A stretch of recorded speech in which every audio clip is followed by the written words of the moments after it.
మనం నేర్చుకోవాల్సింది ఏంటిది అంటే మొబిలిటీ. అనగా స్టెబిలిటీని మెయింటైన్ చేశాడు. సరే, ఇప్పుడు ఉన్న దాంట్లో అక్కడ 12 వచ్చిన మీరు జాగ్రత్తగా చూస్తే అంత ఇప్పుడు ఆయనకి పెద్ద చెప్పుకోవడానికి అక్కడ ఏం లేవు. ఏం చేద్దామా అనుకుంటే ఆయన దగ్గర ఉన్నాయి రెండే రెండు.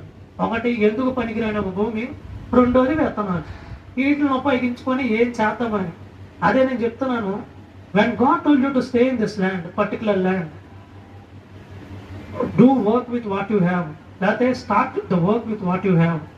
ఓకే, అంటే నీవు ప్రభువు నీకు ఒక ఛాన్స్, లేకపోతే ప్రభువు నీకు ఒక స్థలంలో ఉండిపోమని చెప్పిన తర్వాత నీ దగ్గర ఏదైతే ఉందో దాంతోనే పని మొదలెట్టు. అదే అంటున్నా.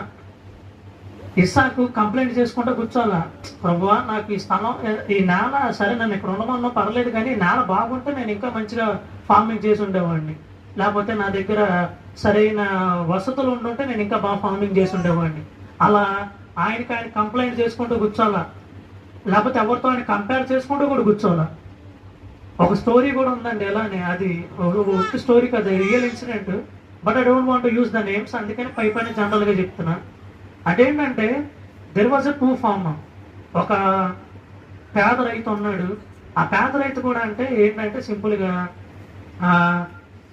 అంటే ఆయనకు ఒక రిచ్ ఫార్మర్ ఫ్రెండ్స్ ఉన్నారు.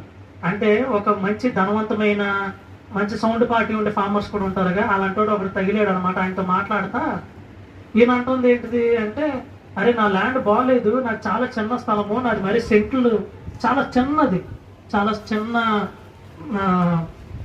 వ్యవసాయం చేసుకునే భూమి, ప్లస్ సరిగ్గా కూడా లేదు, చాలా ఇబ్బంది అయిపోతుంది, దాంట్లో పెచ్చ మొక్కలు పెరిగిపోతా, లేదా బ్లా రకరకాలుగా ఉంది.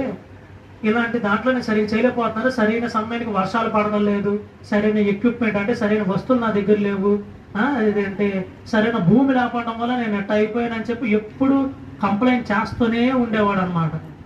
ఏది వాళ్ళ ఫ్రెండ్స్తో, రిచ్ ఫార్మర్ ఫ్రెండ్స్తో. లేరా అని చెప్పి ఓదార్చేవాళ్ళు, దాని మీద వాళ్ళు ఏం చేసేవాళ్ళు కాదు.